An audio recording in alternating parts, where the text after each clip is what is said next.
Today is the 19th of July, 2014, and this is episode 128. This program is intended for informational and educational purposes only. Cryptocurrency is a new field of study. Consult your local futurist, lawyer, and investment advisor before making any decisions whatsoever for yourself.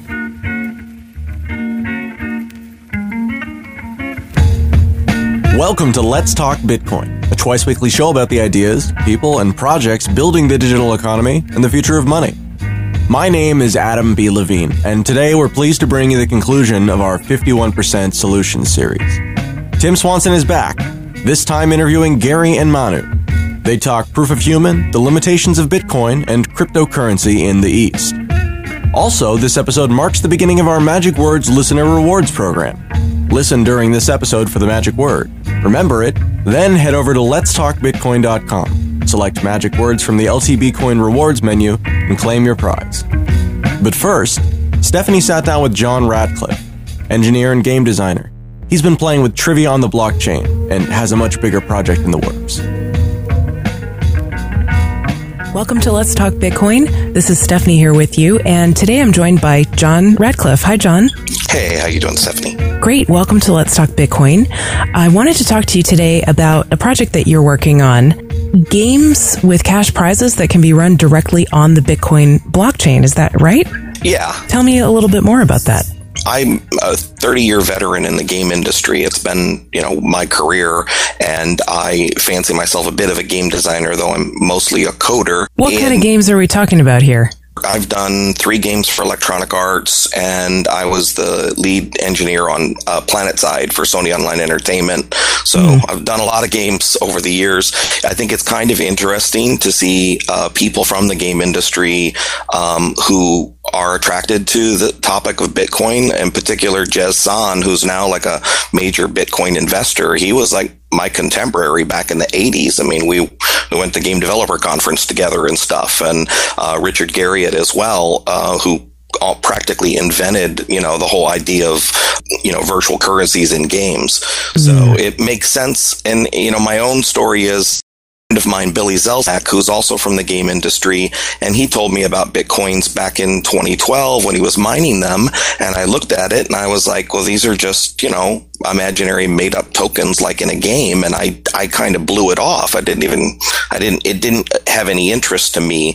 Obviously, I should have looked at it a little bit deeper since then, and I've become pretty enthusiastic about the technology. But it still is the idea of playing games. There's just something about Bitcoin that gets people when the first time you pay someone and they're on the other side of the world and they get the money a split second later, there's just something that's really cool about that. Most people get a reaction that, like, my wife's in Europe right now, and, the hassle she has to go through to change money and the fees everybody's taking a cut. And she's going to be in Dublin at a Bitcoin bar in Dublin next Wednesday. And I'm going to Bitcoin to buy drinks for everybody in the bar while she's there. That's going to be a fun thing for me. And the fact that I can do that is pretty remarkable. The idea of using Bitcoin for games just kind of came to me naturally, and because it has value now. And, if somebody gives you World of Warcraft gold, maybe you care, maybe you don't care. But when somebody gives you Bitcoin, the way the world is today, there's real value there. That's like real money. People don't throw it on the ground. Making games where solving the game or the puzzle to the game gives you a private key that lets you, take back the rewards is kind of cool. There's a lot of ways you could design a game with cash payouts, but for some reason, I think it's kind of interesting to design games where when you solve the puzzle, you get a private key, and the first person who finds the private key gets the money. That's kind of cool. Yeah, so you are describing it as basically like a scavenger hunt for private keys. Can you tell me a little bit more about how the game would work? Well, I've run a number of them. I posted them on Reddit, and people played them and had a blast. I couldn't believe one guy played one of the scavenger hunts, and he went 10 hours without sleep to solve it. And he said he posted already said that was the most fun I have had in forever. And basically, there's two ways that I know of off the bat to do the game. And the other thing I was doing when I did it is I was trying to educate people, because paper wallets and cold storage and all this security, it's over a lot of people's heads. And things like BIP38 encrypted wallets, I mean, these are very technical terms, and part of the game was to educate people. How do you create a BIP38 wallet? How do you decode it? That was kind of a part of the process. Everybody remembers the time it was just last Christmas when Matt Miller was on Bloomberg channel and he handed out paper wallets with Bitcoin. Oh, yes. And they stole it. That people lost the money 10 seconds later because anyone who has the displaying the private key right on the TV screen. And so someone could just scan that QR code and get it. And they did. And that showed very clearly the risk of paper wallets. People were told at the time paper wallets were the most secure way, but they're actually really not that secure, because you lose a sheet of paper and boom, your money's all gone. So that was when I don't know what the exact timing was, but they've created BIP38 wallets. And that's a QR code that you need a password to decode it.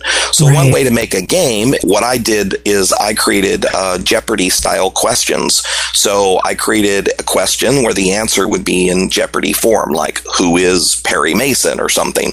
Who is Satoshi Nakamoto? Exactly. That was exactly an answer to one of the questions, I'm sure.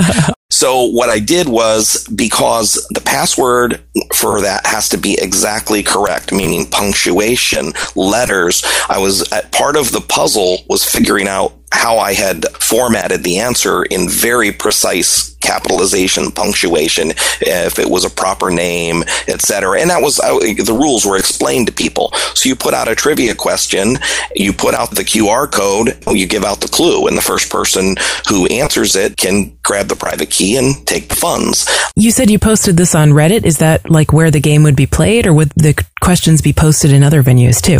Well, that's the fun part, is you can decide how you want to set up your game. However, that's up to the game designer. But the thing is they don't need a piece of software. But those were the first games that I did, and there was value in that. But I actually switched away from that. And all the games that I do now use brain wallets.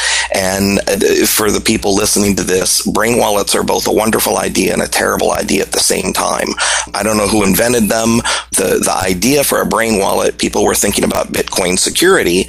They thought it was very clever that your private key was something in your brain. Like, you never wrote it down anywhere. What could be safer than that, right? The problem is that Bitcoin private keys can't easily be memorized for a reason.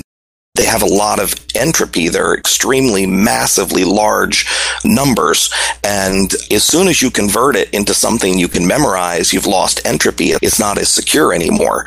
So the idea of Brain Wallet was a nice idea, but the reality is it was an extremely insecure way. And the people listening to this, do this as an experiment. Pick any word, name in the English language, probably any language in the world. Pick any word at all. Find out what the brain wallet is. Send money to it, and within 10 minutes, it will be gone.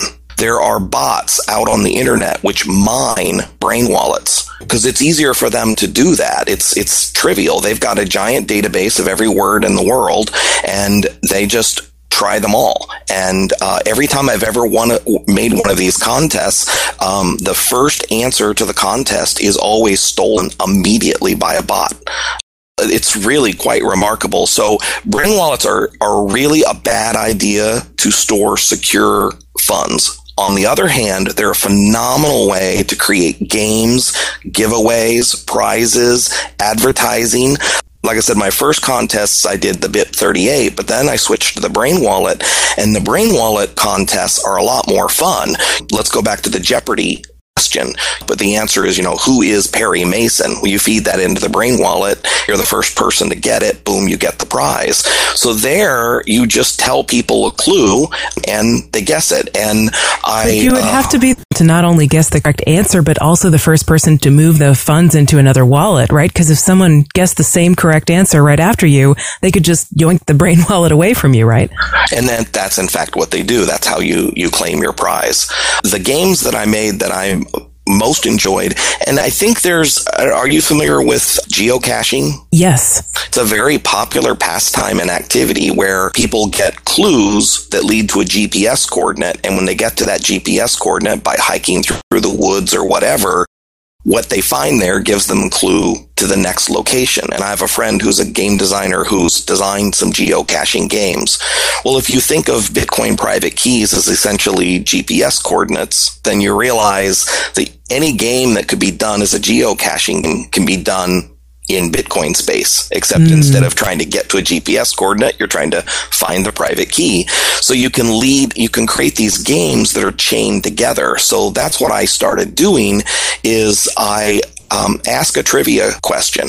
The answer to that trivia question is the private key to funds. When you get there, this is I say this could be played entirely on the blockchain, but that's not 100% true. You're familiar with how on the blockchain info website people can yes when they send a transaction, and they often do. The thing is, the non-technical person might naively think that message is in the Bitcoin blockchain. It's actually not. That message is a feature of the blockchain info website. If you went to some other website, you wouldn't see that message because you're not there. When you send a Bitcoin transaction, I think you can embed some metadata in it, but it's highly, highly restrictive because it would cause the Bitcoin blockchain to bloat. So it's important to note that when you see those messages, they're technically not on the blockchain. That said, I did not know that. yeah, all of the games that I've done, you actually play them on blockchain info. They take advantage of that send feature. So what I'll do is I'll post a trivia question. The answer to that question leads to a private key. When you get there, there's a clue to the next question, which was sent as part of a custom message. And that leads you to the next question. And the way I devised the brain wallet is that the brain wallet for the second question is the answer to the first one plus the second one. And then the third question is all three answers combined. You get the point here. The further you get along the chain, the more secure the password is. So when I send out the first one, some bot always snarfs that. But the second one, which is two answers chained together, is pretty secure. So if you have 7 answers in a row, and what I do is when people get to the end, then they get like a very large prize. So I might put 1 millibit, 2 millibits, then 3 millibits, and then have 20 millibits. I actually spent several $100s sponsoring these contests just because I was having fun working out the game design. But when I told the story of the one guy who spent 10 hours, he did this style of a scavenger hunt where he had to get all of them in a row by sequence. And when I did this in the Reddit thread associated with it, people were interacting back and forth and pinging off of each other. So it was kind of a fun interactive experience. So the best way to do one of these scavenger hunts is to promote it ahead of time so that people know it's going to start and they can all compete at the same time. It's like a race. You say go, and then everybody gets to race to the end. One of the questions I wanted to ask you, and you kind of answered it here, was where does the prize money come from? Are people paying in to be part of this, or is it just completely self-funded by you where you're giving away money? It's been self-funded, but before the interview is over, I'll explain the next game I want to do, and I'm actually going to maybe solicit somebody who this is, as I said, this is a general open thing. Like, say you wanted to promote your business, anything, basically, this is a great way to do promotion. So I've got a game that I've been working on that,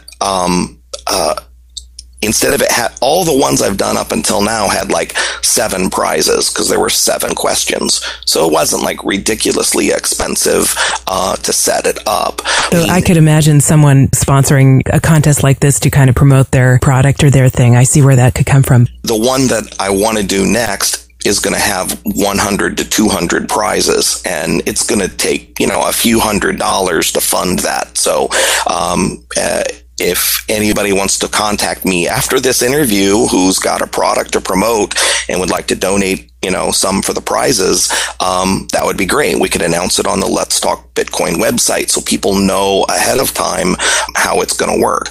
By now, you get the idea about how the game is played. You answer a trivia question. It leads you to a private key. You take the money. What's involved if you want to set one of these contests up yourself? It's surprisingly a bit more involved than you might think. The first contest that I set up, I did by hand. I just, manually did that. And for a couple of questions, that's not that big of a deal. But when I started getting more and more questions and longer chains, it got more complex. And I like to tell this story because it was a big event for me. I was very happy about this. Is I wanted a script. Blockchain Info has an API where people who know how to do fancy scripting can script lots of queries and things against Bitcoin. I knew that was possible. And even though I'm a programmer, I'm not a Python scripter. It's not really my thing. So I went onto Jobs for Bitcoin and I posted a job opening for somebody to write a script for me. And I offered to pay $200 because I thought the script would take a few hours to write. Turns out that the script was really easy to write, but I immediately got people who offered to write the script for me. And there was one gentleman who showed me right away that he knew what I needed. And he worked with me to get the script written, and I paid him for his work, and the script works great. And what I thought was cool about the whole thing is during the entire thing, I didn't know the guy's name. I didn't know anything about him. I found someone, he did work for me, I was satisfied with the work, and I paid him, and I don't even know who he is. And I just thought that was pretty cool. Only with Bitcoin could you do that. And the script was important because the game I'm working on next, instead of it having 7 questions and answers, is going to have hundreds. And you couldn't set up all of these wallets, all of these addresses and fund them by hand. It would take forever. And if you made one little typo or mistake, you would break the game. In fact, one time I launched a trivia contest on a Reddit thread, and after posting it, realized I had a typo and had an extra comma somewhere. That's when I was doing these by hand. So the entire contest was ruined because you would have had to go down the contest with the typo. So I realized, well, I can just refund the contest with the correct version, and then I claimed the ones with the typo to get the money back out again. So you can see the importance of having a script to do this. So what the script is doing is it's going to take the answer to the puzzle, produce the private key, public key, send funds to it, and send the custom message that has the clues. So that's what the wonderful script does. But there was an interesting thing that's not at first obvious, is when you go and you run this script, you're going to have some money in your Blockchain Info wallet to fund the prizes, right? Yeah. So you go and you run the script. Where's the money coming from? Is it all going to come from the same wallet? I mean, you would think that, right? Okay, well, if the contest has 7 clues in it, you don't want the person playing the contest to be able to find all the other clues. But because everything on the Bitcoin blockchain is public, as soon as they answer one question, they can go back in the blockchain and find all the other questions. Mm-hmm. So the questions wouldn't be revealed unless someone solves the first question?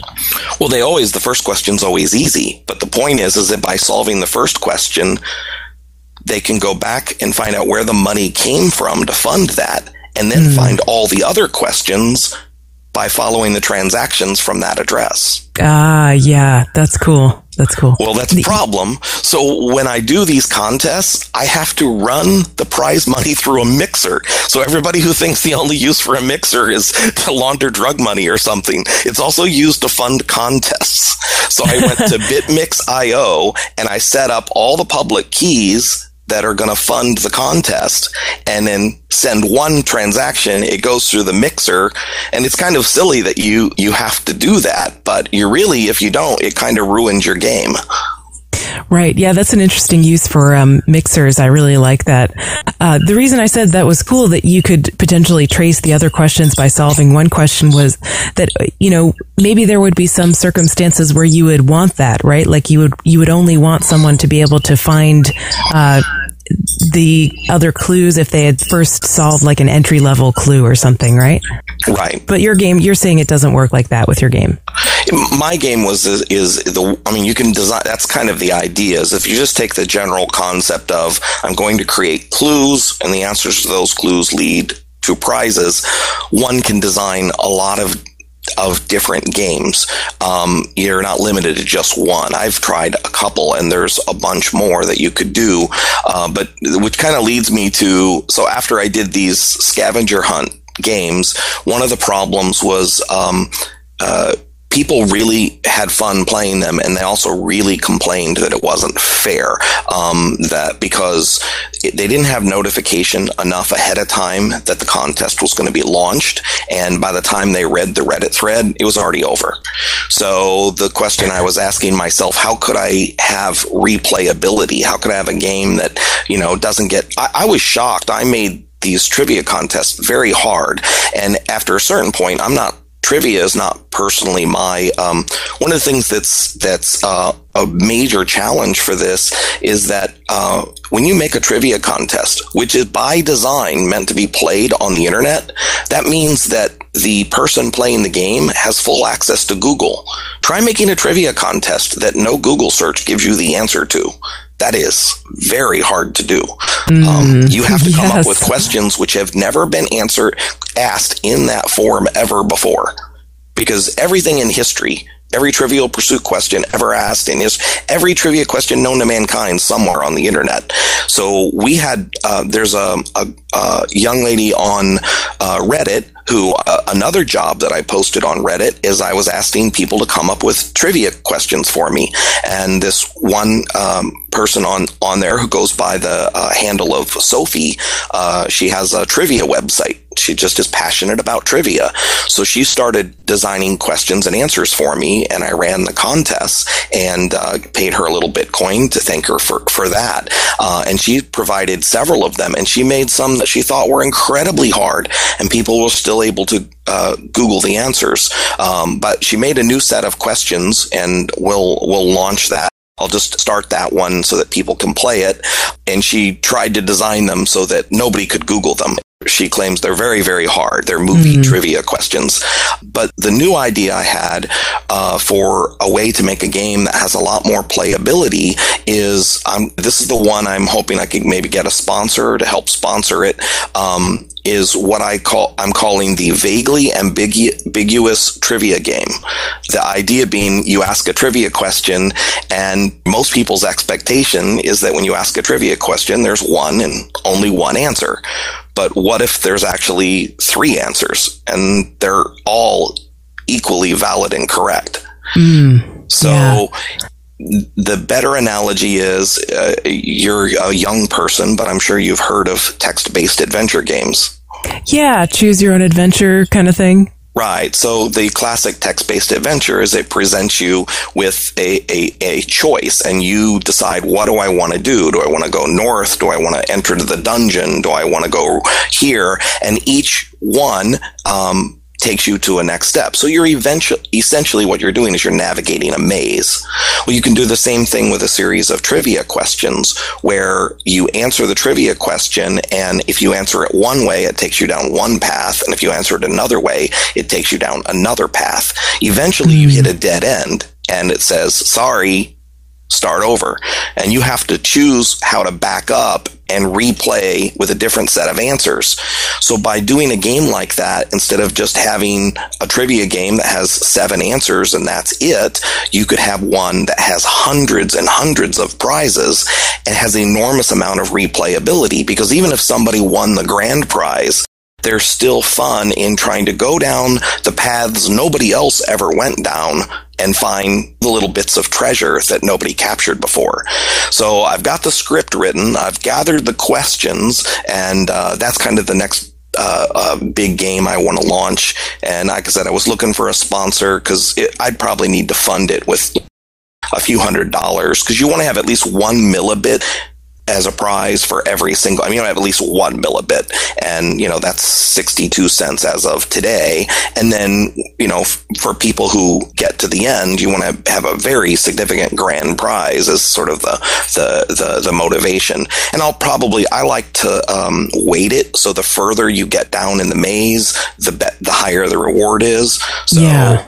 But that's just an idea. I have a lot of game designer friends. That's just one way to structure a game. I think it's somewhat open-ended, and there's a part of me which is like, this is kind of silly, because people make games all the time. What's special about playing a game on the blockchain? All I've done is make something way more complicated than it needs to be. I get that argument, but on the other hand, there is something that's kind of cool about this too. So I don't know, maybe other people will think it's fun. Right.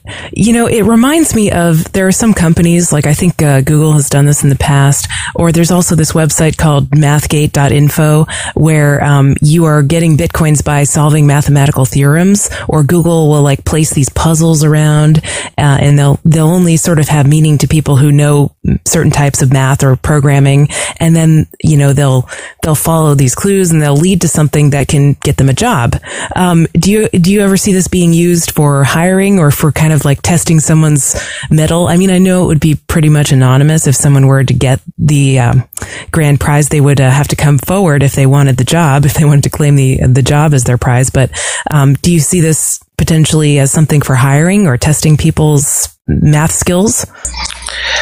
I think that you can structure a lot of reward systems based on how Bitcoin is structured. I've heard some horror stories of things where people set up systems where there are basically anonymous payouts for not good activities. I'm not going to get into the details, but sure, some really negative stuff. So I like pushing the game angle, because games are fun, and promoting your site is fun. And additionally, the next step is rewards for solving difficult problems. There was recently a post about somebody setting up a decentralized WikiLeaks type thing where there's payouts for leaking information and verifying it. And you can have, mixed opinions about whether that's a good thing or a bad thing. But I think it's just showing the tip of the iceberg of the way you can structure systems whereby payouts are made based on criteria being met, in a trustless way. Right. The arbitration is based on an algorithm as opposed to someone meeting you and handing you a big check. Yeah, it's cutting out the panel of judges, so to speak. Now, speaking of like other uses for games, have you had any criticism? Like this guy on Reddit who stayed up all night and didn't sleep, sometimes people criticize games for being addictive or to being too fun, or people spend all their time on them. Or perhaps some people may have objections to what they see as gambling, or, there's always this puritanical kind of objection to games because somebody somewhere might be having fun, right? That's puritanism, the fear that somebody somewhere might be having a good time. So have you had any criticisms? Have you had any, legal trouble for doing this so far? No, because so one could make a game like this that was gambling, where people paid a fee to play the game, and then they would share in the rewards. It's just gambling, right? If you go to a Texas Hold'em tournament, it's the same sort of thing. I intentionally donated money of my own accord and gave it away for free. So, that generates a lot of good karma, and nobody can really complain. These were just some silly little things on Reddit. My actual regular job, what I do for a living, it goes far more to that point. I worked on massively multiplayer online games that consume people's lives. So my regular job deals with that enough. My little Reddit games were not really that much of an issue, but it does raise a question, which is, relatively recently, and you can have your own opinions on this, but relatively recently, more and more adult websites are accepting Bitcoin. It's been actually kind of a lot happening right in the last month or so, and you can have your own opinion about that. But the thing is, what's not it's not surprising that adult websites are accepting Bitcoin. What's surprising is that it took them so long. I mean, it's like people do not want to give out their credit card number to go to an adult website. Okay. So I get why they're switching now. In a similar manner, I don't understand why the computer game industry has not started moving to Bitcoin immediately. When you use existing payment systems for games, multiplayer games, online games, etc., I mean, people pay for those games. That's how we make a living. I mean, that's what we do. People are taking huge cuts out of those. And I am shocked that more and more games I don't know of hardly any games which accept Bitcoin as payment for the game, but more interesting, and is kind of the point of this interview, is how come more games have not incorporated Bitcoin into the game itself? Why do you need World of Warcraft gold when you can have Bitcoin, which has real world value? And we have had that experience with Second Life, where Linden Gold began to get real world value, right? They started out with a pretend game currency, and then it got some real world value. Well, you could go the opposite way. You start with a digital currency like Bitcoin, and you know what's actually really appropriate is Dogecoin, because Dogecoin was always meant to be this lighthearted, fun thing where there's billions of them. They make the perfect game tokens, which have real world value. I'm amazed in the game industry are not incorporating cryptocurrencies into their games directly. Only reason, I don't know, there's no technical problem. The only reason I can see that they're not doing it is there may be legal issues that once they begin accepting digital currency, the FinCEN's going to come down on them, and who knows? I mean, that's probably a real concern in the current climate, and it's a shame because it points out some of the weirdness of the whole situation we're in, because Bitcoin really is, for practical purposes, no different than World of Warcraft gold. We've just all agreed that it's has value, and we as a community have agreed to give it value, and that's our choice. And to watch law enforcement and the government come in and try to regulate what, for practical purposes, is just game tokens is a really surreal experience to watch happen. John, thank you for sharing your passion for games with our audience. And how can people get in touch with you online? I have a programming website called The Code Suppository. It's where I insert all of my source code on the internet. That is clever. I like that. Yeah, I still have people email me and tell me they don't think I know what that word means. I'm like, I know exactly what it means. So I have that's my personal sort of computer, and I do a lot of open source Bitcoin development. I've written some Bitcoin source code. I've done a bunch of documentation. I have posts on there from previous games. I have posts on there about how to make games like these of your own and how to set them up. I have extremely detailed documentation about the Bitcoin blockchain. If you want to parse the Bitcoin blockchain yourself, write your own computer code. I've also released open source code to analyze the Bitcoin blockchain. And I've done all this just out of sort of home hobbyist thing. And none of this is my business. I don't make any money off of it. I have no interest in making money off of it. I always leave a tip jar, not because I need money, but because there's a beautiful acknowledgement that when someone sends you a tip, I don't care, send me a penny. But it shows that they appreciate that. I've been a member of the open source community for forever, and I've benefited from open source code my entire life, and I feel a debt, and I pay that debt by giving open source code out myself. And now with Bitcoin, when we release open source, dude, put a tip jar in there. If I download a piece of open source code and it saves me hours of my time because you did this for me, I guarantee you're getting a Bitcoin tip from me. So that's something I'm super excited about, is how cryptocurrencies can provide some lifeblood to the open source community, which has been largely a thankless task for all these years. People do all this work and they don't even get an attaboy. And that's true. I'm pretty passionate on that topic. So that's what's on my coding website. And I'm on Reddit at jratcliffe63367. Also, when this goes live, when we put the post up, let's put launch a small scavenger hunt so that the people can play one of the games. Very cool, John. Thank you so much. No problem. Today's episode, in addition to our LTB coin sponsors, is brought to you by CryptoKit. CryptoKit is a web wallet that installs right into your Chrome browser, so it's always there when you need it. It also has a Google News reader in it. Here are the headlines for the 19th of July, 2014. New York unveils BitLicense rules. Dell begins accepting Bitcoin. Digital money will flow as Bitcoin conference meets in Chicago. Blockchain.info releases new Android wallet app. Bitcoin price. Will lightning strike twice? You too could have this news right in your browser about Bitcoin. Check it out at CryptoKit.com.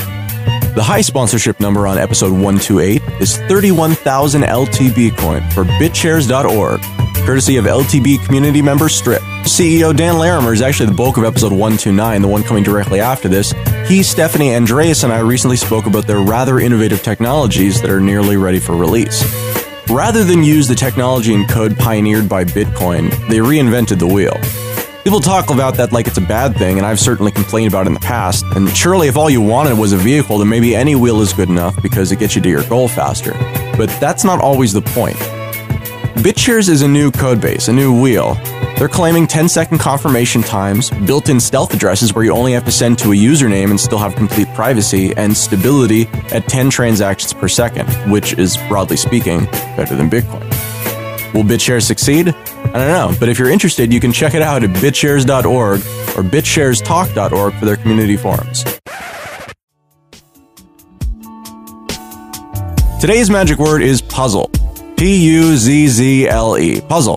You've got until Tuesday, the 22nd of July to visit letstalkbitcoin.com, log into your account, and submit your magic word to claim your share of the community LTB coin. Today's second sponsor was a fun story. Myriad Coin is the first multi-proof-of-work cryptocurrency in which 5 algorithms compete to solve blocks on the same blockchain. So while Bitcoin only uses 1, Myriad Coin uses 5 algorithms: SHA-256, Script, Skeen, Qubit, and Myriad Grossel. There's a lot here if you want to dig into it, but the too long didn't read version is, if centralization of power is a problem, Myriad Coin provides a whole lot of solutions. They say this results in much more decentralized mining, greater network security, the framework for competitive ASICs, and the return of accessible mining for the underbanked. This sponsor was a fun one to watch. Brian Cohen over at bitofthis.com sponsor brokering services worked with their r/MyriadCoin community on Reddit, and as with many coins, the community appears to be a feature. They were gracious enough to prepare many, many notes for me, and I'm thinking maybe you guys should start a podcast to keep us informed about what's going on. So that's it. If you want to hear an update about LTB coin, listen after the credits. Now, pleased to share with you Tim Swanson's interview with Manu, and then at the end, Gary jumps in too. Enjoy the show.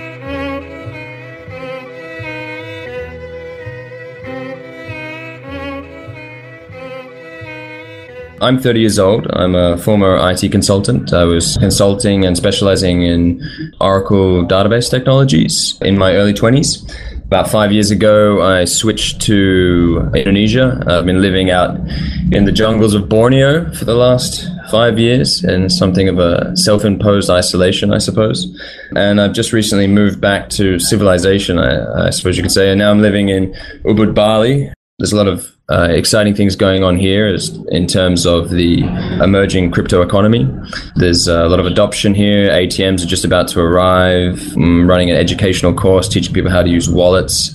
And Gary's been doing a lot of work setting up the Bitcoin Ubud group and getting merchants on the technology. The first exchange here just launched, online exchange, which seems to be backed by the Central Bank of Indonesia. They're giving it its support, and it's generally having the environment here at the moment legally seems to be pretty good for owning and using Bitcoins. So we're also working on a podcast at the moment called Eastern Bitcoin to follow all the trends going on down this part of the world, and also bring in a bit of Asian culture and Asian philosophy in terms of economics. And the other project I'm working on at the moment is this future platform, which has implications for what the topic of discussion is today, which is the current limitations of the Bitcoin model and Bitcoin mining.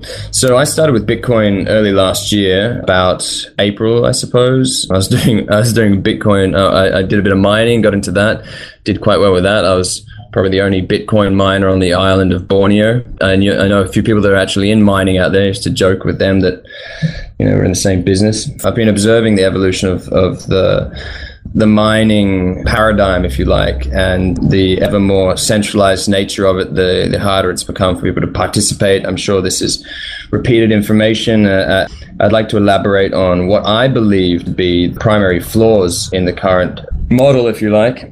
So as we all know, it's becoming ever more centralized. It's something of an environmental disaster in the making. If it was to become support worldwide, the majority of transactions would consume too much energy, too much storage space. But there's also the problem of the distribution. Rather than a mining algorithm, I would call it a wealth distribution model or a token distribution model. And that the majority of the funds have already been released, whereas I personally have no problem with early adopters having rewards for their risk-taking and their innovation and their efforts. This is often serving as a barrier for people to enter the Bitcoin or the crypto economy. Listeners might be interested. The way Bitcoins were distributed, they used an asymptote. So basically right now, 62% of all tokens that have ever been mined have been already distributed. So the next 38% will be handed out for the next 100 years. But of that 62%, the majority were the first 4 years in a front-loading process. We could obviously go on, but it's important that for some people, as you mentioned, especially in developing countries, how do you get a hold of Bitcoins that's just becoming late and so on? Exactly. How do you get these things? This is the demand is here. People are wanting Bitcoins left, right, and center here, and they're like, how do we get these things, and how do we store them? It's easy enough to run a course on, this is how cryptography works, and this is how a wallet works, and this is how you can safely set up your processes so you don't need a bank anymore. And then comes the question, how do I get the damn things? So big barrier there. It's a long way away from what it originally was, that anyone with a computer could join this distributed network and start participating and supporting and start getting coins through that way. That's how I got my initial coins, and it's just not accessible to the general public anymore. There was a company released on the Australian stock market the other day with I think $10 million worth of mining hardware. I mean, this is what it's become. It's so I believe to be different from the original paradigm of distribution. Proof of work was the original model, and then proof of stake is very interesting. Proof of work is they both seem to be deflationary in their nature, and I personally don't like deflationary models. I think they create hoarding of wealth and a barrier to entry for new participants. To give the listeners an understanding real quick, what he's actually talking about is initially Bitcoin is highly inflationary in terms for example, this year 11.1% of the money supply is being distributed, but long term it's deflationary. As a whole though, it's inelastic, and that's what he's referring to, right? That's what you're saying it can't be moved based on specific demand, correct? Yes, I mean, I'm referring to it as deflationary in terms of other valuation against other old world fiat currencies, rather than in the nature of its supply. And this concept of, is it Gresham's law of the bad money driving out the good? People get their Bitcoins and they want to hold on to them. They don't want to spend them. They don't want to use them because they believe in value once they understand the fundamentals of how fiat currency or central currency is issued. They don't want to spend their Bitcoin, and it becomes more an asset that's hoarded and not spent, which is another barrier for its adoption in society, I believe. I don't know if technically that fits the textbook definition of deflation in economics, but does it make sense what I'm saying?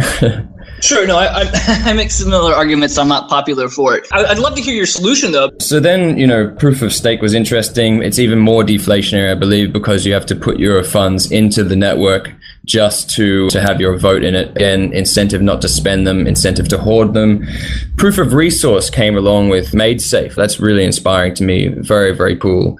And another evolution on distribution algorithm or model.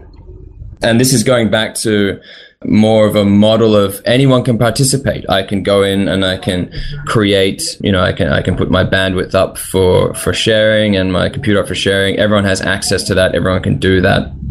And this can facilitate a much easier adoption of tokens in society. The model I've been working on is slightly different again. I call it proof of human. Basically, proof of human is tying in the wealth generation model into a tied equality across the network of each human node. This would provide a foundation for anyone to get on board at any time and start actually having their energy as a human being, which is probably the great equalizer throughout all of mankind, in that we all have our own energy, we all have our own capacity to work and contribute to society, and we all have time. The coin itself would be tied to the very nature of time, so not based on the decimal system of coins and micro coins, but based on days, hours, and minutes.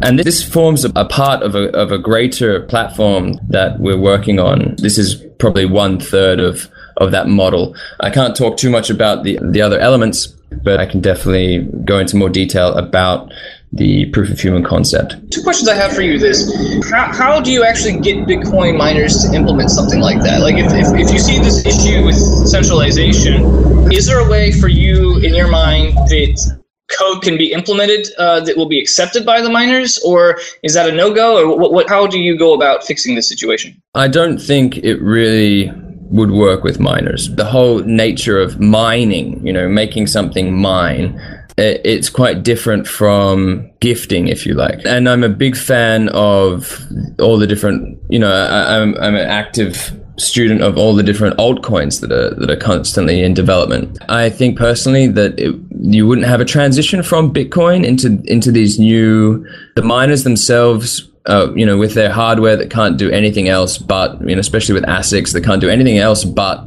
mine a Bitcoin. And if Bitcoin mining stops, their ASIC hardware is not useful for anything else except perhaps a boat anchor. So the Bitcoin miners will never want to move away from their mining model because they have bound themselves too tightly to doing just that. I mean, back in the days of CPU miners or GPU miners or are they FPGAs or whatever they're called, those mining hardware technologies were still versatile and could be used for other things.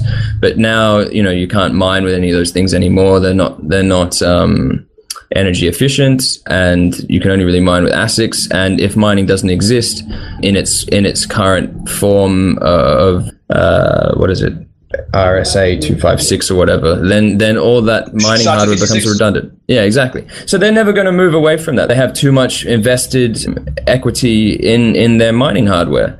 And I see Bitcoin as it's a gateway crypto. It's like a gateway drug in that people can start to understand the concepts of trustless transactions, crypto economy, how to take back your wealth from a trusted third party and become your own bank, so you're not susceptible to mismanagement in that third party trust. So it's good for all those sort of things, and it's an amazing brand, and it's still the majority of the world, especially out here. Very few people have heard of even Bitcoin, so they're a long way away from getting onto an altcoin. Hey, how does proof of human? How are you availing yourself of decentralization issues? It's very tricky. It's a very difficult problem, and I think it would be the epitome of truly distributed system if every node was tied to equality based on the very nature as human beings. There's no opportunity for plutocratic subversion of the system. For example, if I have more money than you and I can buy more hardware than you, then I can control the playing field. You couldn't do it with capture. This comes back down to the Turing tests. Sure, couldn't you automate something like that with mechanical turret? You could, but that's like putting speed humps in a road. You're just ruining the road. You're making it slower just because someone doesn't know how to drive properly. You're slowing down people. You're getting them to do arbitrary tasks, which is a poor solution in my mind. It's just like, the arbitrary nature of mining Bitcoins is the arbitrary calculations are a waste of energy. And so then I've been exploring this. How do we verify on a technology base who's human and who's not. A capture's okay for a one-off authentication, and bots are becoming progressively more advanced in image recognition and image processing, and that's a constant arms race going on there as well. The only way that human beings can verify one another, I believe, is through actually verifying one another, and that is called a social network. Well, people can game social networks too. Like you see fake people on Facebook and LinkedIn and stuff like that. So how do you prevent Sybil attacks, or how do you prevent people from just spamming the network with fake identities? Well, I've been playing with a variety of models, and I won't pretend to have solved that problem. That's the main problem I'm currently working on with the mathematician. Do you remember the original rollout of Gmail, in that it was invite only, right? Exactly, invitation based. And then those invitations propagate through the world. Now, if you really believed in this system, and there would be there's a very, very basic social contract involved in the system as well, which would basically be human, don't create bots. That's it. That's the only rule. How do you enforce that? I wouldn't want to enforce it through as soon as you create a centralized authority to enforce anything, then you're broken already. Sure, but I'm sorry. How do you disincentivize not being human and incentivize being human? Yeah, exactly. By providing incentives so that this is the current idea I'm working on, and I would love more feedback from the listeners or other people that would like to participate in this debate.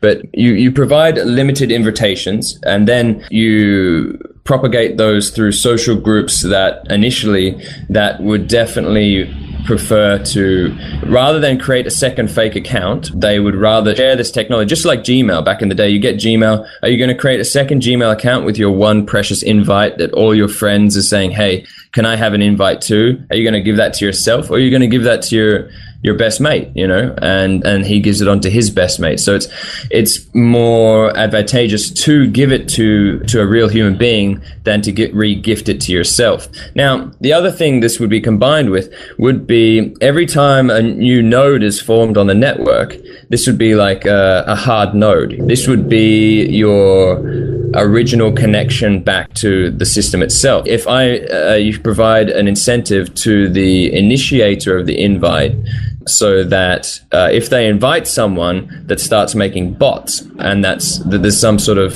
penalty as that flows back to the source node of the invitation. So this sounds a little like my current's trying to do with proof of passport kind of idea. So my question to you then is, figured out some kind of way to do the actual nodes, who the nodes are. What do these nodes do? Like, what is being transacted? What is the actual cryptocurrency that you're pushing? Like, what exactly is the function of proof of human? Leverage off a lot of the code base of the open source code base from proof of resource. The most basic function of the network is to propagate transactions across the network. So, for example, your data is that you don't want to lose, that you want back up. That propagates in an encrypted form to the trusted nodes that you choose, and that could also be bound with some payment coming back from those nodes for the provision of that service to store your encrypted data. And there's also this current problem of the privacy paradox. Sometimes we want trust, sometimes we don't want trust. How do you resolve that? Through investing your trust in your trusted peers, your family and close friends, and empowering them to have the ability to arbitrate on things that happen with you.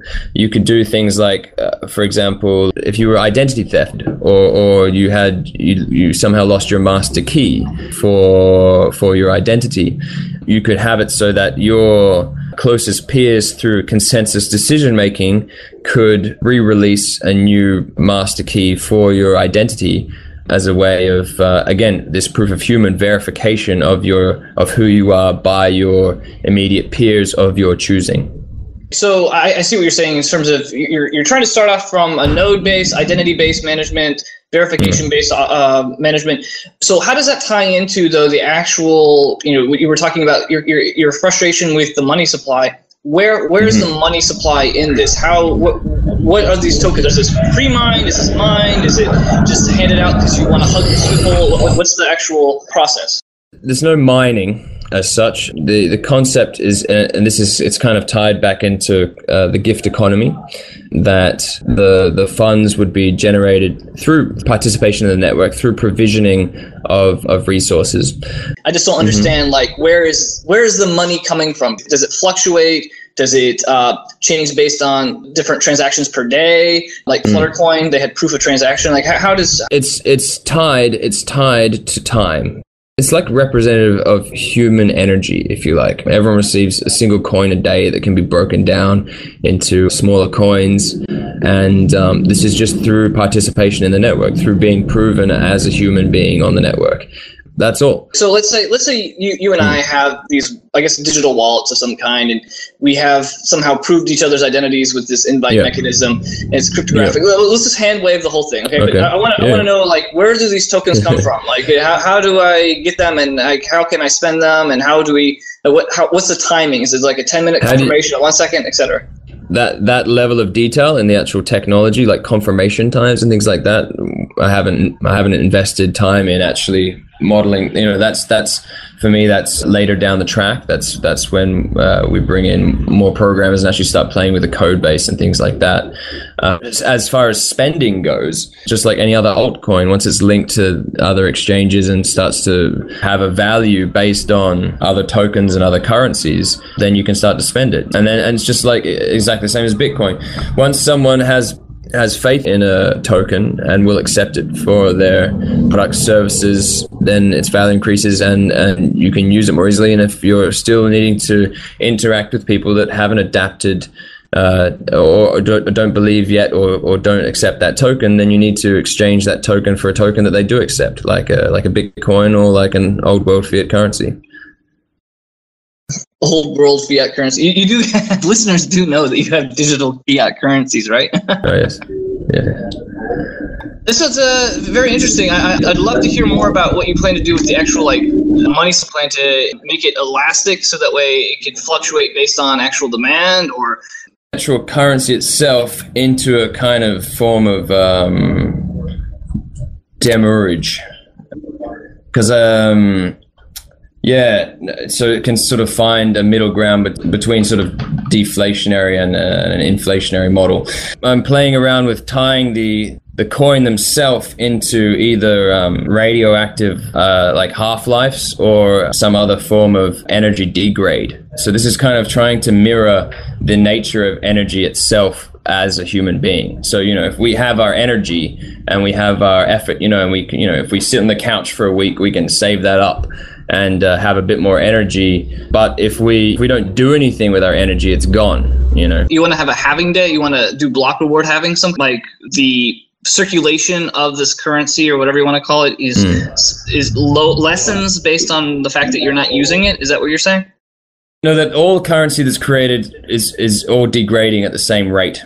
They could do like a half-life of 7 years for the coins as they're generated, so that after 50 years, all a coin is totally dissipated. While rewarding early adopters that come on board and start generating coins first, it also provides some sort of plutocratic resistance, yes, you could say, that even if people come in and buy up all the coins, after a while that current wealth will dissipate. So there's a protection against, like right now, if you want to get a lot of Bitcoin, you can build a supercomputer or you can just buy them all. Have you looked into Freightcoin? Because that's what Mark Friedenbach has been trying to push the last couple of years. Yes, I will look into it. I haven't heard of it. That's thank you. Freightcoin. What's the name of the guy? Mark Friedenbach. He's a Bitcoin core dev. His handle is like Maku, and it's FREI coin, and he takes the idea of Bitcoin. Oh, Frycoin. Yeah. My friend is in touch with the developers there. He was offering to put me in touch with them. That's cool. That's great that he was saying I would like that as well. Awesome. Well, interesting. So you have a colleague here. Gary started the Bitcoin group in Ubud and has been starting the process here, and we're working on a podcast together. We know you put out a appeal for new podcasts. called Eastern Bitcoin. So Gary's a big fan of Let's Talk Bitcoin as well. So I invited him to come along and listen in on the chat. Do you want to say a few words about yourself, Gary? I'll go on mute. Sure. I've been here in Bali since February, basically trying to build the Bitcoin community here. And lots and lots of interesting people roll through Bali. Listening to the appeals for podcast material from Adam from time to time on the podcast, we thought that there was a segment missing, sort of the Eastern perspective. There's lots going on in this part of the world, lots of interesting people doing interesting things, and it might possibly deserve some focus at some point in time. Anyway, it's a concept at this point, podcast about the things that are happening in Bitcoin in this part of the world, and also the personalities and projects that are here. Well, it was nice to meet you. I appreciate it. Yeah. Nice to meet you too. Big fan of the show. Is there anything else that you wanted to mention? I'd like to put out an appeal to anyone that is interested in this to contact me. I can be reached on i.manual@gmail.com. I'd love to work with any economist that finds it interesting, mathematician or distributed programmer. Things are still at the white paper stage, so whatever solution that does or doesn't materialize from the work that we're doing right now, it's not going to be a solution for the mining problems next week or next month. Thanks for listening to episode 128 of Let's Talk Bitcoin. Content for today's show is provided by Adam B. Levine, Tim Swanson, Stephanie Murphy, Gary, and Manu. This episode was edited by Adam Levine and Denise Levine. Music for today's show was provided by Jared Rubens and Gertie Beats. The 5 forum post promotion still has one more weekly distribution, totaling nearly 2 million LTBC remaining. So sign up today. At letstalkbitcoin.com, we're cranking out content like crazy.